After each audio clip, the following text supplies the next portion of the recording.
नमस्कार, स्वागत है आप सभी का द न्यूज नाउ में। मैं हिया नेजा आपके साथ। जहां एक तरफ हजारों की संख्या में ले ऑफ्स देखने को मिले, वहीं दूसरी तरफ जो एम्प्लॉयज हैं आजकल, स्पेशली जो यूथ है, वो कहीं ना कहीं क्वाइट क्विटिंग या मून लाइटिंग की ओर जा रहा है। एक्चुअली ये टर्म्स हैं क्या और इन दोनों का क्या कनेक्शन है कि इतनी ज्यादा फायरिंग देखने को मिली, डाउन साइजिंग देखने को मिली, वहीं दूसरी तरफ लोग खुद ही काम नहीं करना चाह रहे। इन सारी टर्म्स को समझने की कोशिश करेंगे। आज स्पेशल गेस्ट हमारे साथ ज्वाइन कर चुके हैं दिव्य दुहिता महाजन, फाउंडर इनॉबलर प्राइवेट लिमिटेड, जो कि एक लीडरशिप कंपनी है, लीडरशिप ट्रेनिंग कंपनी है। उनसे बातचीत करेंगे, जानने की कोशिश करेंगे कि एक कंपनी में एक लीडर का रोल कितना ज्यादा इंपॉर्टेंट होता है, और जहां रिसेशन का डर है, लोगों को ले ऑफ्स का डर है, वहीं उसी सिचुएशन में लोग इस समय काम नहीं करना चाह रहे हैं। तो क्या ये पूरी साइकोलॉजी है इसके पीछे? दिव्या, सबसे पहले तो आपका स्वागत है द न्यूज नाउ में। Thank you so much here, thank you for bringing me here. So psychology जानना चाहूंगी सबसे पहले। जहां लोगों को डर है कि हमारी जॉब्स चली जाएंगी, चाहे आप इंडिया की बात कीजिए, बायजूस से शुरू करें या अमेजोन पे जाइए, आप गूगल, बड़ी से बड़ी कंपनी इस समय ले ऑफ कर रही है। और वहीं दूसरी ओर जो जेनजी है, अगर जो आजकल टर्म्स बहुत ज्यादा ट्रेंडिंग है, वो क्वाइट क्विटिंग के ऊपर बहुत फोकस कर रहे हैं कि वर्किंग एनवायरमेंट पसंद नहीं आया, will not be more productive then, ठीक है सैलरी मिल रही है, 8 घंटे दिए, बहुत है। एंड मून लाइटिंग, दूसरी जगह जाके वो काम करना चाहते हैं फॉर एनी रीजन। इन दोनों को कैसे आप रिलेट करेंगे, जहां डर भी है लोगों में पर दूसरी तरफ वो खुद ही काम नहीं करना चाह रहे? देखिए, जब से ह्यूमन रिसोर्स रहा है तब से ये साइकोलॉजी चलती ही आ रही है जी। हम चाहे अपने घरों को देखें, जहां पर हमने अपने हेल्पर्स रखे हुए हैं, हम उनको एम्प्लॉय कर देते हैं, उनको पता है ये हमारे पे डिपेंडेंट है, इसलिए हम कुछ नहीं भी काम करेंगे, चलेगी, बात बनेगी। लेकिन यही सेटअप जब कॉर्पोरेट सेटअप में आने लगता है, because of cost of investment एक ह्यूमन रिसोर्स पे ज्यादा होती है, तो लॉसेस भी ज्यादा होने शुरू हो जाते हैं। तो कंपनी कहीं ना कहीं चाहती है कि हमारा जो रिसोर्स है वो काम करे, लेकिन अगर वो नहीं कर रहा तो they will not even think for a second to not hold them back. तो क्वाइट फायरिंग जो का कॉन्सेप्ट है, ये आया है क्वाइट क्विटिंग से, क्योंकि ऑलरेडी एग्जिस्टिंग जो एम्प्लॉयज थे वो काम नहीं कर रहे थे, but they were taking the handsome amount of money. बिल्कुल। साइमल्टेनियसली कंपनी ने भी पैरेलली क्वाइट फायरिंग करनी शुरू कर दी। उन्होंने शॉर्ट लिस्टिंग किया कि हमें जो लोग नहीं चाहिए, will get them off the company as soon as possible. अब क्योंकि रिसेशन का एक ऐसा दौर आने वाला है जहां पर कंपनीज एम्प्लॉयज को बाहर निकाल रही हैं, जी, तो उसको देखते देखते एक ऐसा इफेक्ट सामने आया है, जिन कंपनीज में एक प्रॉफिट मार्जिन इक्वल भी है, still they are firing employees just for the sake of covering them in the future, in time to come. अब ये कॉन्सेप्ट ऑफ कोर्स आज का तो नहीं है, बिल्कुल, लेकिन आज में जब है तो हम ये भी इफेक्ट देख पा रहे हैं कि both parties, employer and employee, both are exploitative in nature. बिल्कुल। हम जब एम्प्लॉयर की बात कर रहे हैं, एम्प्लॉयर को काम चाहिए, वो कम पैसे में भी एम्प्लॉय को लाने की कोशिश करेगा।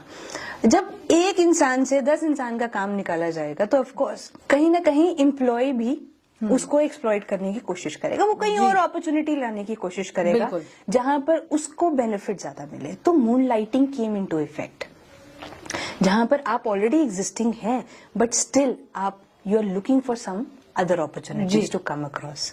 तो मून लाइटिंग की अगर बात की जाए, जहां आपने कहा कि सपोज ओवर टाइम एम्प्लॉयर करवा रहे हैं तो उसके पेमेंट भी नहीं मिल रही, इतना बर्नआउट एक एम्प्लॉय हो जाता है कि शायद वो मून लाइटिंग की ओर देखे ही ना। तो क्या ये दोनों टर्म्स इंटर रिलेटेड हैं कि एम्प्लॉयर्स ऑन पर्पस ये करवा रहे हैं बर्नआउट हो एम्प्लॉय का, ताकि वो मून लाइटिंग ना करे और पूरी डेडिकेशन कंपनी को दे, प्रोवाइडेड वो सैलरी उसको उतनी दे जितनी डिसाइड हुई है, ओवर टाइम के लिए पे ना करें? तो कैसे आप देखते हैं इसको? ये just will take an example. Let's say आपके घर में एक हेल्पर है, आप उसको ज्यादा काम कराते हैं जस्ट फॉर द सेक कि वो हेल्पर कहीं और जाने का सोचे ना। एग्जैक्टली। क्या ऐसा होता है? जितना ज्यादा आप काम कराएंगे उतना वो जाने की कोशिश करेगा। तो जितना हम बर्न आउट कर रहे हैं उतना ही रिपल इफेक्ट में वो बाहर जाने की कोशिश कर रहे हैं, अपने लिए और काम ढूंढ रहे हैं, पैरेलल इनकम क्रिएट कर रहे हैं, so that they are not dependent on one income and they are living their livelihood with respect to whatever is happening in the modern society at this point of time. जी, अब हम इसे legitimate भी कह सकते हैं, क्योंकि कहीं ना कहीं एम्प्लॉयर ने उसको एक्सप्लॉइट किया। जी, इन चीजों की एक्चुअल वे में कॉर्पोरेट सेटअप में एक कॉन्ट्रैक्ट होता है. Whenever you engage an employee you sign a contract. अब कंपनी ने उस एम्प्लॉय के साथ क्या कॉन्ट्रैक्ट साइन किया हमें नहीं पता. हम इसको यहाँ टैग लगाते हैं कि ये लेजिटिमेट है या नॉन लेजिटिमेट है. वो हम कैसे कर सकते हैं? लीगल टर्म में कंपनी ने उसके साथ क्या टर्म्स एंड कंडीशन रखी थी. अगर उसने कंपनी ने टर्म्स एंड कंडीशन रखी कि yes you can not work anywhere other than this for next 5 years, जी right, then it is the responsibility of employee to fulfil that particular aspect. There could another be a possibility कि employee को पता ही ना हो. बड़ी बारी एक hush में हम लोग साइन कर देते हैं लेकिन एम्प्लॉय ने कभी पढ़ा ही नहीं. जी. अगर एम्प्लॉय ने पढ़ा ही नहीं तो वो भी लेजिटिमेट माना नहीं जाएगा. क्यों? क्योंकि उसकी अवेयरनेस में नहीं था. But how will you prove it? Again we need to stringent our laws. अगर कॉर्पोरेट लॉज हमारे स्ट्रिंजेंट हो जाते हैं तो आज नहीं तो कल हम इस पे रोक लगा सकते हैं. लेकिन अगर आज लोग मून लाइटिंग कर रहे हैं और क्वाइट क्विटिंग कर रहे हैं, we can not determine on the basis whether this is legitimate और नॉट. जी. रेस्ट हर इंसान का एक पोटेंशियल होता है. हम उस पोटेंशियल को हमेशा बढ़ाने की कोशिश करते हैं और कहीं ना कहीं हमारी ट्रेनिंग जो हम as an company as a leadership training company हम लोग प्रोवाइड करते हैं, वो ट्रेनिंग बेसिकली एक एम्प्लॉय के गैप्स को फिलअप करने के लिए होता है ताकि वो अपनी परफॉर्मेंस को एनहांस कर सके और कॉर्पोरेट की डिमांड्स को फुलफिल कर सके. अब क्योंकि एक ऐसा सिनेरियो बन गया जहां पर डाउन साइजिंग होने लगी, जहां पर मून लाइटिंग होने लगी, जहां क्वाइट क्विटिंग होने लगी, हमने ये देखा कि corporate seems not interested in going for a very profound kind of trainings that integrate employee with the goal of the company. जी. हम कहते हैं कि एम्प्लॉय को स्किल डेवलपमेंट ट्रेनिंग्स दी जाएं, एम्प्लॉय का जो अपना पोटेंशियल है उसको बिल्डअप करने की एक टेक्निकल सपोर्ट की ट्रेनिंग्स दी जाए. लेकिन क्या टेक्निकल सपोर्ट उसके मेंटल एबिलिटी को मैच करता है कि नहीं करता है, ये हमें देखने की बहुत ज्यादा जरूरत है. अगर हम उसको फिलअप नहीं कर पाए, इसका मतलब क्या हमारी एक लेग काम कर रही है, दूसरी लेग प्रॉपरली काम कर रही है कि नहीं कर रही है. You can not work on one leg and say कि I am going to be marathon runner. You have to work on both the aspect of your existence. So parallelly अब क्या होता है कि जब हम अप्रोच आउट करते हैं कि इमोशनल इंटेलिजेंस ट्रेनिंग प्रोवाइड करना चाहते हैं तो HR would say what is the need, we don't need it. Second, if we approach में स्ट्रेस मैनेजमेंट ट्रेनिंग्स प्रोवाइड करना चाहते हैं, our employees are not burn out. We don't require stress management training programmes. So their approach is narrowed down by the projection that they get from what the other person is coming with, instead of the fact that they are not willing to accept कि हमारे employees में इतना potential नहीं है जितना हम demand कर रहे हैं विद रिस्पेक्ट टू आउटपुट. हमें उसको बढ़ाना है. तो हम उसको तभी बढ़ा पाएंगे जब हम इनको ऐसा एनवायरनमेंट प्रोवाइड, इकोसिस्टम वैसा होगा, आपकी प्रेजेंस वैसी होगी, आपकी एग्जिस्टेंस इस तरीके से हो कि आप एक दूसरे को अकोमोडेट कर पाए, तब जाके आपका ह्यूमन रिसोर्स एक प्रॉपर वे में काम कर सकेगा. जी. दिव्या, मैं आपके साथ 2-3 एग्जांपल शेयर करके आप कह सकते हैं केस स्टडी जो है वो डिस्कस करना चाहूंगी, क्योंकि इस समय कॉर्पोरेट में ट्रेंड्स बहुत ज्यादा बदलते हुए नजर आ रहे हैं. तो एक एक करके वो स्टडीज मैं आपके साथ शेयर करना चाहूंगी. फर्स्ट सिचुएशन हम ये ले सकते हैं कि सपोज कोई एम्प्लॉय है, काफी सालों से कंपनी में काम कर रहा है, पर उतनी ज्यादा टेक्नोलॉजी को अडेप्ट नहीं कर पा रहे या उतनी ज्यादा प्रोडक्टिविटी अब नहीं है. एंड सपोज उनकी सैलरी 50-60,000 है, एक अच्छी अमाउंट उन्हें मिल रही है.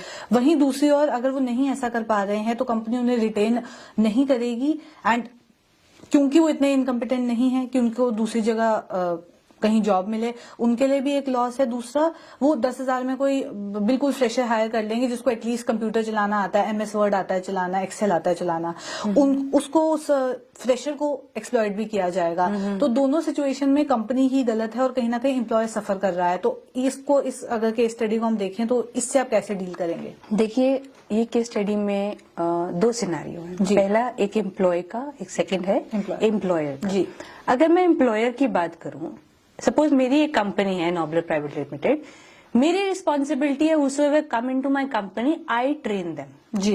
If that particular person is not into that frame of mind, I bring that particular person into that frame of mind so that my work is done on time. Yes. This is my responsibility. Then that was the purpose of training when it all started after industrial revolution. ताकि हम gaps को bridge up कर सके. अब अगर वो चीज नहीं एक एज एन एम्प्लॉयर मैं कर पाई अपने एम्प्लॉय के लिए, तो लॉस एम्प्लॉय का भी है, मेरा भी है. क्यों? क्योंकि मैंने उस पर पैसा भी खर्चा, मैंने उस पर वक्त भी खर्चा.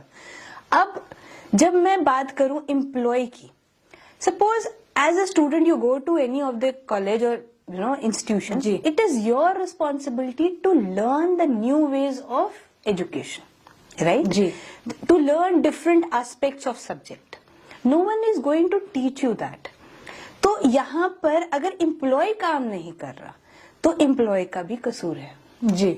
और उस कसूर की वजह से वो एक एम्प्लॉयर का टाइम भी बर्बाद कर रहा है, अपना भी टाइम बर्बाद कर रहा है. Because then if he is fired from that particular position, he is not going to get anything good other than this thing from your. Yes. और वो मिनिमम पे जब वो किसी और छोटी जॉब पे चला जाएगा तो उसकी ग्रोथ नहीं होने वाली.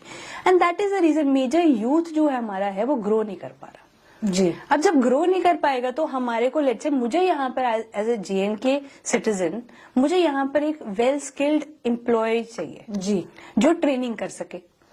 अब ट्रेनिंग कौन करवा पाएगा? जिसको इंसानों की समझ होगी, जिसको on the spot quick responses देने का एक कला होगी जी. अब ये कला कोई लेके तो पैदा नहीं हुआ, उसको ग्रूम अप करना पड़ेगा. आप स्टूडेंट ऑफ आवर यूनिवर्सिटीज और colleges interested in training programmes? Do they really want to understand what kind of skill is required? How do you go on the stage and speak? All these questions come into the frame of mind of an employer, right? अगर willingness ही नहीं है तो आगे की चीजें कैसे बढ़ेंगी? बिल्कुल. तो जब बढ़ेंगी नहीं तो मुझे रिसोर्स कहाँ से मिलेगा? और लेट्स से अगर रिसोर्स मुझे मेरी अपनी स्टेट में नहीं मिला, मुझे बाहर से हायर करना पड़ा, तो मेरी कॉस्ट ऑफ रिसोर्स बढ़ गई. एग्जैक्टली. जब कॉस्ट ऑफ रिसोर्स बढ़ी तो मेरा एक्सपेंडिचर बढ़ गया. मेरे को कंपनी सरवाइव भी करनी है. क्या मेरे पास इतना बिजनेस है कि मैं उसको सरवाइव कर सकूं अपने एम्प्लॉय को हाई एंड कॉस्ट पे? अब अगर मैं नहीं कर पा रही हूं तो मैं लॉस में जाऊंगी जी, मैं काम नहीं कर पाऊंगी.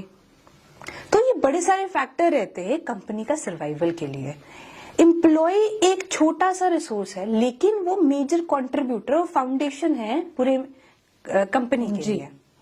तो उसको कंट्रीब्यूट करना भी इक्वली जरूरी है. कंपनी को भी देखना है कि एम्प्लॉय को किस चीज की जरूरत है. तो बोथ एंड पे लॉसेस और बोथ एंड पे गेन्स है. और सेकंड सिचुएशन जो मैंने कही कि कोई फ्रेशर हायर कर लेते हैं एंड तुम सीख लो, इस चीज को शायद कई जगह मैनिपुलेट भी किया जाता है और कहीं ना कहीं फ्रेशर्स के लिए सीखना भी बहुत ज्यादा इंपॉर्टेंट है, पर ओवर टाइम उनसे करवाया जाता है और उसका एक्स्ट्रा पे नहीं किया जाता है. तो इसको कैसे देखते हैं? देखिए वहां पर एक्सप्लॉयटेशन डेफिनेटली है जी, right. I completely agree with that. But पहली बात, फ्रेशर आया है एज एन इंटर्न, उसको सीखना है. सीखने की कोई एक बेंचमार्क लिमिट नहीं होती. अगर उसको उसी वक्त में ज्यादा सीखने में मिले, गेन उसका है जी. यहाँ पर गेन कंपनी का भी है क्योंकि वो लो वेज पे एक हाई एंड काम करवा रही है जी. बट देखने की बात ये है, क्या कंपनी उस एम्प्लॉय को और उस इंटर्न को रिटेन कर पाएगी? अगर रिटेन कर रही है दैट मीन्स उसकी एबिलिटी डेवलप हो गई. बिल्कुल. तो उसको एक प्लेटफॉर्म मिला था ग्रो करने का. अगर वो प्रॉपरली ग्रो कर गया इनकी पेस के हिसाब से, एम्प्लॉयर की पेस के हिसाब से, देन ये बोथ वेज गेन होगा जी. लेकिन अगर नहीं तो otherwise also that particular intern will learn something and will go somewhere else and find a right opportunity for himself और हरसेल्फ जी. So both these aspect I believe they are synonyms. They are complementing each other. जी. Right? So, कोई provision है इसके लिए कि if I am getting over exploit या मुझे ज्यादा काम कराया जा रहा है, पे नहीं उसके अकॉर्डिंग मिल रही मुझे, तो क्या कोई उसके लिए प्रोविजन है? सी लॉ पे आप कंप्लेन कर सकते हैं the corporate laws which define the labour law also जी, कि लेबर की क्या लॉ है, लेबर को कितनी एक्सप्लॉइटेशन आप रेगुलराइज्ड है, कितना आप उससे काम करा सकते हैं, कितना नहीं करा सकते. अगर कोई कंपनी आपको पे नहीं कर रही है then you can reach out to court. There are multiple organisations who help you with that also. तभी तो यूनियंस बनी थी जी, कि कंपनीज में यूनियन हो, इंडस्ट्रीज में यूनियन हो, कि एम्प्लॉय जो लेबर है हमारी लेबर क्लास उसको सेटबैक नहीं होना चाहिए। जी, और ऐसी सिचुएशन आए ही ना, इसके लिए ऑलरेडी ट्रेनिंग्स दी जाए, ये कितने इम्पोर्टेंट है? देखिए सिचुएशन तो अराइज होगी होगी जी, ऐसा तो हो नहीं सकता सिचुएशन अराइज ना हो, बट एक लिमिट तक हो, एक लिमिट बहुत तक ज्यादा हो। नहीं। उसके लिए जैसे मैंने आपको बताया, right kind of training design for the right kind of organisation जी। With respect to looking into the fact the requirements of the employees. जी सेकेंड थिंग इज कितनी देर तक वो ट्रेनिंग की दी जाती है। जी let's say when I used to go to the corporate setup, they say madam आप आइए, आप एक दिन का सेशन ले लीजिए। अगर आप स्कूल में जाते हैं, आपको टीचर से सीखने के लिए एक दिन नहीं, आपको 1 साल 2 साल 3 साल 4 जी। साल लगता है। आप उसकी लैंग्वेज समझते हैं, उसकी जी। वोकैबुलरी समझते हैं, फिर आप उसको उससे सीखना शुरू कर देते हैं। इवेंचुअली इम्प्लीमेंट भी करना Right. इम्पोर्टेंट है। अब हमने ये देखा कि कॉर्पोरेट सेटअप में जैसे जैसे हम बड़े होते गए, हमारी लर्निंग एबिलिटी कम होती गई। क्यों? क्योंकि हम प्री कंसीव नोशन के साथ वी नो एवरीथिंग। जी, अब जब हम इस प्री कंसीव नोशन के साथ वी नो एवरीथिंग, तो लर्निंग एबिलिटी जब कम हो गई, how can one day put an impact on you, even if it is throwing an impact on you कि नहीं, wow session was very good, we really enjoyed, but what you learn from it and how you're going to incorporate those learning into your life. It is a long process. Unfortunately, which I particularly feel into my field of interest, is that ये सबसे बड़ा drawback है हमारा। बिल्कुल, हम time को भी कहते हैं आउटपुट ऐसे आनी चाहिए। Exactly. Although we are human, we are thinking like machine. हमने कुछ डाला और कल आउटपुट बाहर आ गई, ऐसा नहीं होता। Things don't go like that. Human resource को टाइम लगता है, अकोमोडेशन लगती है, कॉम्प्लीमेंटेशन लगती है, तभी जाके वो एक प्रॉपर वे में आगे बढ़ पाएगा, नॉट अदरवाइज। जी, जो सेकंड सिनेरियो मैं आपसे डिस्कस करना चाहूंगी वो ये कि एक सिचुएशन है जहां एक एम्प्लॉय को company is not paying well, company उतनी ज्यादा ग्रो नहीं कर रही, पर वो रिटेन बहुत अच्छे से कर रही है अपने एम्प्लॉयज को because of the work culture, because of उनका लीडर जो है काफी कोऑपरेटिव है। और सेकंड सिचुएशन इज पे अच्छा खासा कर रहे हैं, इवन ओवर टाइम के लिए, और एडेड बेनिफिट्स भी मिल रहे हैं, पर एक एम्प्लॉय वहां पे काम नहीं करना चाहता because of the leader, because of the work culture, exploitation. तो इन सिचुएशंस को आप कैसे देखते हैं, और क्या साइकोलॉजी, क्या आप देखते हैं एक लीडर जो है वो एक टीम लीड है या मैनेजर है आपका, वो पूरी कंपनी को बिगाड़ भी सकता है और बना भी सकता है? Right, again then comes the leadership training programme जी, जहां पर उनको इमोशनल इंटेलिजेंस के बारे में सिखाया जाए। अब लीडरशिप ट्रेनिंग प्रोग्राम्स बड़े बड़े अलग किस्म के होते हैं, जहां पर अलग गोल्स के ओरिएंटेशन के ऊपर वो पूरा ट्रेनिंग प्रोग्राम डिजाइन किया जाता है। मेरी एक्सपर्टीज पर्टिकुलरली है इमोशनल इंटेलिजेंस के ऊपर। लेट्स से घर का, परिवार का एक बहुत बड़ा इंसान है और वो पूरे घर को लुक आफ्टर करता है। अगर वो एक इंसान को भी छोड़ देगा तो ऑफकोर्स वो इंसान कहीं ना कहीं निग्लेक्टेड फील होगा। जी। अब वैसे ही सिनेरियो आता है कॉर्पोरेट सेटअप में। वहां पर जो लीडर बैठा है, अगर उसको पता ही नहीं है कि उसके नीचे बैठे हुए एम्प्लॉयज का सिनेरियो क्या चल रहा है, मेंटल हेल्थ क्या है, फिजिकल हेल्थ क्या है, वो उनको प्रॉपरली लीड नहीं कर पाएगा। जी। क्यों? क्योंकि तब डिमांड कंपनी की तरफ से, लीडर की तरफ से ज्यादा होगी और सप्लाई उतनी हो नहीं पाएगी। बिल्कुल। और वहां पर फिर then there is a conflict, there is a conflict of interest, there is a conflict of even the your emotions. There comes a stage where you take up these training programs called emotional intelligence training program, where you actually give people platform to express themselves. जी। अभी तक क्या है कि अभी तक हमने अपने आप को एक्सप्रेस नहीं किया प्रॉपरली, तो हम एक्सपेक्ट कर रहे हैं कि एम्प्लॉय भी करेगा। जी, आज मैं अपने एम्प्लॉय के पास जाऊं कि ये मेरा काम है, मुझे ये करना है। क्यों करना है? Because there is a reason behind it, there is a motivation. Let's say we want to coach 50 leaders in a company. अब उसमें एक मोटिवेशन चाहिए, मेरे पास है, अगले के पास नहीं है। How will you align that goal so that कि एम्प्लॉय और एम्प्लॉयर, एक लीडर और उसकी टीम एक यूनिट बन जाए। वहां पर कॉन्सेप्ट आता है कोऑर्डिनेशन का। जी, and leaving behind yourself. आपने देखा होगा स्कूल में हम पीटी करते थे। जी, राइट। अब पीटी में क्या होता था, इंस्ट्रक्शन मिलती थी and everybody used to act like in one direction. जी, वहां पर कोई भी बड़ा छोटा नहीं होता था, वहां पर कोई भी किसी की भी इंस्ट्रक्शन अलग नहीं होती थी, सबकी एक इंस्ट्रक्शन होती थी। वो एक तरीके से मेंटल ट्रेनिंग होती थी। आप डांस देख लीजिए, आप कोरस देख लीजिए जी। जब डांसेस करते हैं, डांसेस को एक अलाइनमेंट में चलना होता है, वहां पर कोई भी लीडर नहीं होता, वहां जी। पर सब एक कॉमन एक यूनिट की बिल्कुल। तरह काम करते हैं। इस चीज की ट्रेनिंग हमारे एजुकेशन सिस्टम में हुई ही नहीं है, क्योंकि हमने हमेशा बोला कि बेटा, साथ वाला बेटा जो है ना, देखो कितना आगे बढ़ रहा है, तुम भी आगे बढ़ो। जी। कंपटीशन है, ये नहीं कि वो आगे बढ़ा है, तुम भी अब आगे, अब बाकियों को भी लेके चलो, उसको किसी ने नहीं सिखाया। जी। So that is the reason we are lagging behind in terms of coordination। अब वही कोऑर्डिनेशन जब कॉर्पोरेट सेटअप में जाते हैं तो होती नहीं है जी। और जब वो होगी नहीं तो गोल अलाइनमेंट तो वैसे ही नहीं है वहां पर। तो ये quite quitting, moonlighting, these are the results of all these aspects which we have not learned in our school। जी। वो ट्रेनिंग हम लोग प्रोवाइड करते हैं। जी। दिव्या, इसी सेशन को एंड करेंगे और जाते जाते मैं चाहूंगी आप शॉर्ट में अगर समझाएं क्या साइकोलॉजी है इसके पीछे, क्योंकि अभी कॉर्पोरेट के ट्रेंड्स की बात की जाए तो कहीं ना कहीं वर्क पॉलिटिक्स को लेके बर्नआउट बहुत ज्यादा हो रहा है और शायद ये एक रीजन है कि क्वाइट क्विटिंग भी हो रही है। At the same time employer की ओर से देखा जाए तो जहां एम्प्लॉयर्स तो कंप्लेन कर रहे हैं, बट एम्प्लॉयर को भी लग रहा है कि एक एम्प्लॉयर इतना प्रोडक्टिव नहीं है, so why would I retain that employee. तो दोनों सिचुएशंस ऐसी हैं कि दोनों को आई गेस समझ के एक पॉइंट में आना पड़ेगा कि okay, we have to work like this and this is the benefit we want. तो इसको आप कैसे देखते हैं, एक मैसेज के साथ अगर आप एंड करें? जी देखिए, अगर मैं एक बात इसके बारे में बोलूं तो ये ह्यूमन नेचर है, ये आज भी है, ये कल भी रहेगी।